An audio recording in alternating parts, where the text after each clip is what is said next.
Hi Scorpio, welcome to Higher Source Tarot for your weekly tarot check.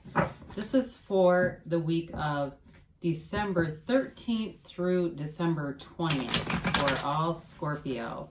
Sun, Moon, Rising, and Venus. And if you're new to the channel, I post new readings every Friday and then usually again on Monday or Tuesday. So if a reading doesn't resonate, you could check back in a couple of days and watch a new reading. You could check a different part of your chart, or you could even watch an older reading if the title speaks to you. The readings truly are timeless, so sacred divination doesn't work on a timeline, human timeline like we do, so you could always do that too.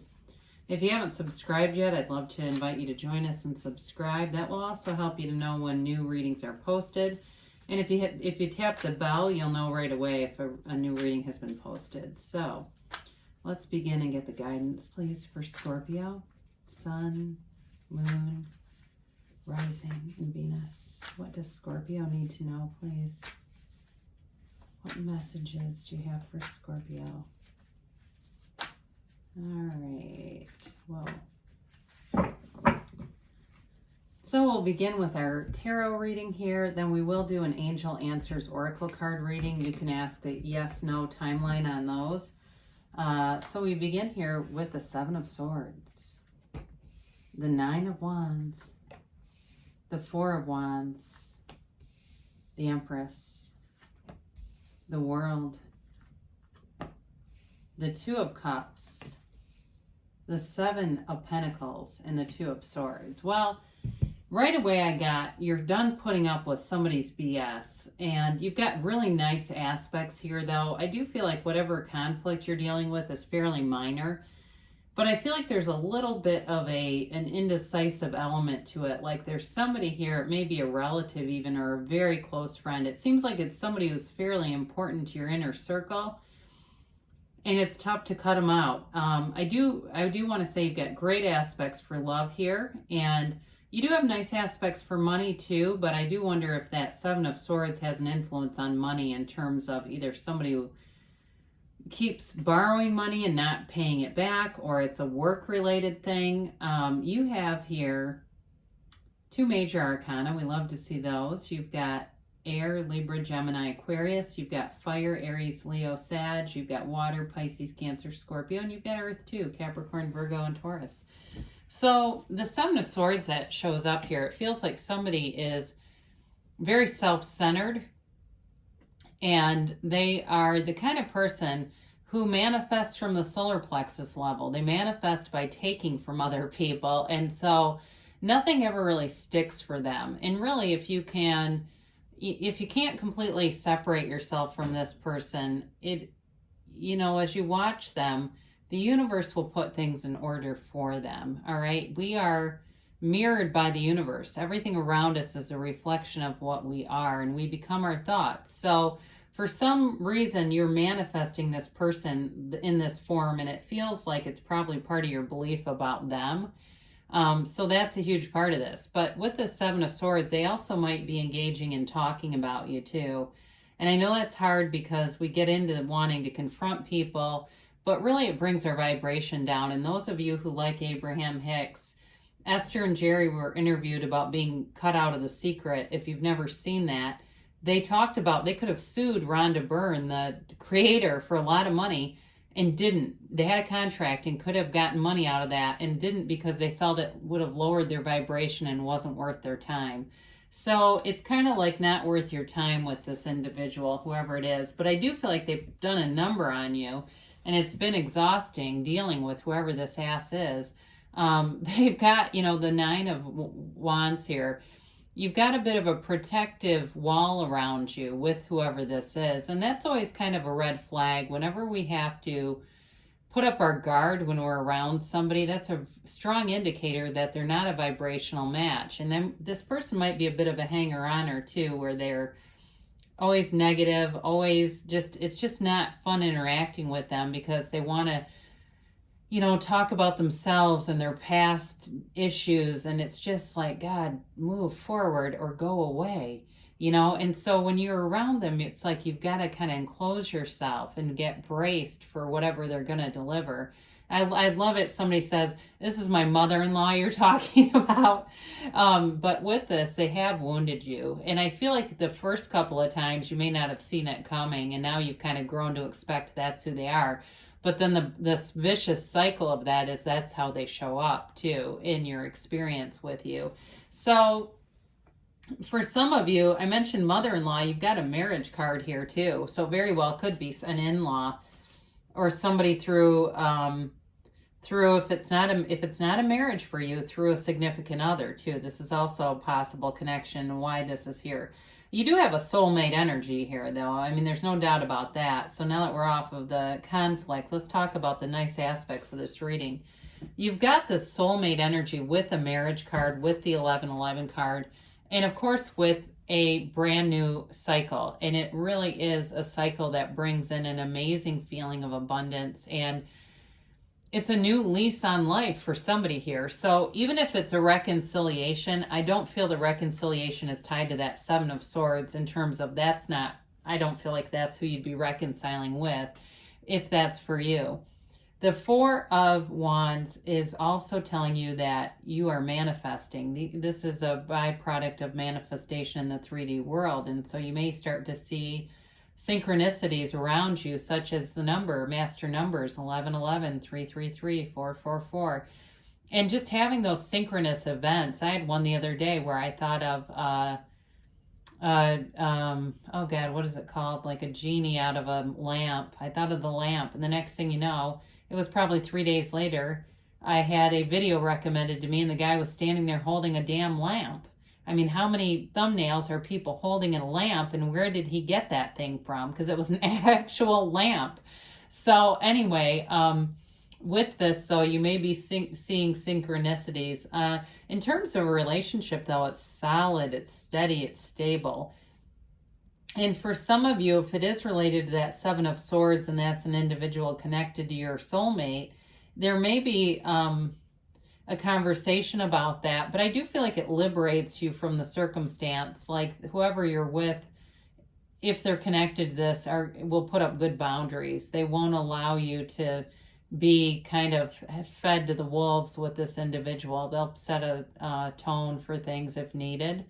Now, in terms of work, for some of you, if the Seven of Swords character is at work, for some of you, this job may be a stepping stone onto something greater anyway. And it's not a bad situation for you. It's really just part of a path. But with this, so again, there's liberation and freedom in this card. So for some of you, there may be something done about whoever this is, if it's work related, and kind of putting, again, there's a boundary that's happening here. But I don't know that it's going to be set by you. I feel like it's people around you. So the Empress shows up and she brings love wherever she goes. And so you have love around you. And there may be people here who don't like watching this show, you know, and are kind of like, why are you picking on Scorpio? Why are you doing this? You know, and just don't like it. They don't like the vibe of it at all. And so know that you can just go to love. You can turn to love. And with the Empress here, she's also the female creator of the material world. So much like that Four of Wands, you're manifesting new opportunities. And so your role is just really to pivot and focus on the things you want. And so if it's, you know what, I want to lose 10 pounds by the new year and I'm doing it, and I know we're running out of time here, I guess, with that. I mean, that would be pretty aggressive. That might not be quite, but you never know, I guess, depending on what you want to do. But if it's a health goal, you've got nice aspects for that. Certainly, this is the mother of the tarot. So not only is it a motherly influence around you, so you may have somebody who gives you some good advice. It could also be about becoming a mother. And you have nice opportunities here for that, if that's you. Or a father. It could be a father, even though she's a mother. It could just be a parent. But she brings in love and she brings in growth wherever she goes. So you've got the World, which who doesn't love to see the World, the dancer of the tarot. And she's dancing in celebration. She waves those two wands and gets what she wants. And so with this, though, I really should say they, right? Because she's actually got underneath that sash, when the cards were first written, that the sash was hiding male genital organs there. So she's really of both sexes. And so I know that's, for some of you are like, what? But yeah, hold the phone, Joan. Yes, that's true. So for some people, it could be binary. I mean, that may be part of the storyline for you. But in any way, in any event, this is a card of feeling awesome. It really is reaching your goals. And it's also a card of self-mastery. It's knowing who you are and being able to expand. It's a card of wonderful expansion and growth. And so for some of you, it also may be about travel. And I know that can be tricky because we're in a pandemic.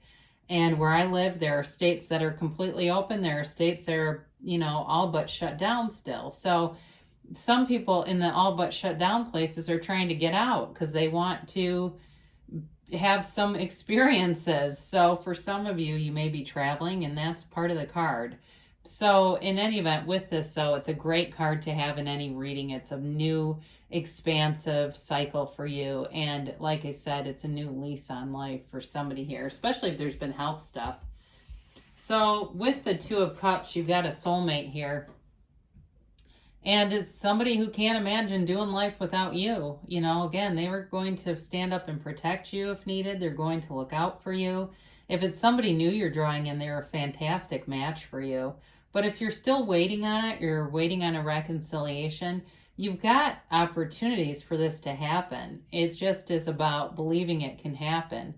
And also about focusing on your own day-to-day joys and allowing yourself to kind of unfocus your attention on it. Because the more we, hover over a manifestation, it's like waiting for, a flower to grow. If we stand there just looking at it, we leave it in the shadows, right? It doesn't get enough sunlight to grow. So the Two of Cups, you've got a match. You've got a match in work too. So for those of you that are like, oh, I can't wait to get out of here, I can't stand some of these people, you do have a match coming in here. So there's a bit of a waiting game with the Seven of Pentacles, and that's all right. It's really about putting in the time and watching your manifestations come into fruition. He's going to harvest these things, and he's watching them grow. It's also, too, about having a relationship that's very stable, a work life that's stable. So if those of you that have been seeking balance, you're coming into a nice place of having more balance. And, sevens too are about victory and success. So out of no way, out of no how, manifestations can happen all the time. We just have to feel it and know it, that it can be true. Now, I mentioned in the beginning, you've got this Two of Swords, which can be feeling caught in the middle of something. So some of you, if it's job related, the Seven of Swords is related to this, and not being quite sure what to do. And for some, it may just be you don't have to apologize for something you didn't say, and avoiding conflict with whoever that is so they can't use it against you. For others of you, though, it may be starting to build a little bit of resentment and anger in you. And so it's going to be important to put those swords down before they get too heavy, because you can end up carrying that for a long time, and it will continue to attract situations that will create this for you. I don't feel like there's a hesitation in terms of relationship here. I do feel like this has to do with that Seven of Swords. And maybe this is too your partner. That's possible too. If it's a family or friend of theirs, it may be them being a little bit caught in the middle, but I don't feel like they're going to shy away from it. I don't feel like it really bothers them to set boundaries with people. So you've got here the angels. Let's see what they have to say for Scorpio. And timeline, please, for Scorpio. And a yes, no, maybe. You have, be assertive, okay? So I guess with that Two of Swords, there may be something to that. Although I still kind of would be careful around the Seven of Swords. Maybe it's being assertive with someone else, maybe not directly to them, or maybe with other people around, so you've got people who can see what goes on, and there's witnesses. Get more information. So there may be something here, this may be related more to reconciliation, people, that would help you if you knew the information, if you knew more about the story. Or maybe it's even feeling some compassion for Seven of Swords. You've got a peaceful resolution, though, so the conflict that exists here is pretty minimal. The nice thing about the Seven of Swords is when it shows up, It's just guidance that if you are prudent and cautious, you'll avoid a major conflict. You've got perfect timing though. So in terms of a relationship or some kind of financial endeavor, like a new job, they say it's a yes, and with quite a bit of certainty here. So go for it, Scorpio. The world is yours, and I love you, and I'll be back again soon.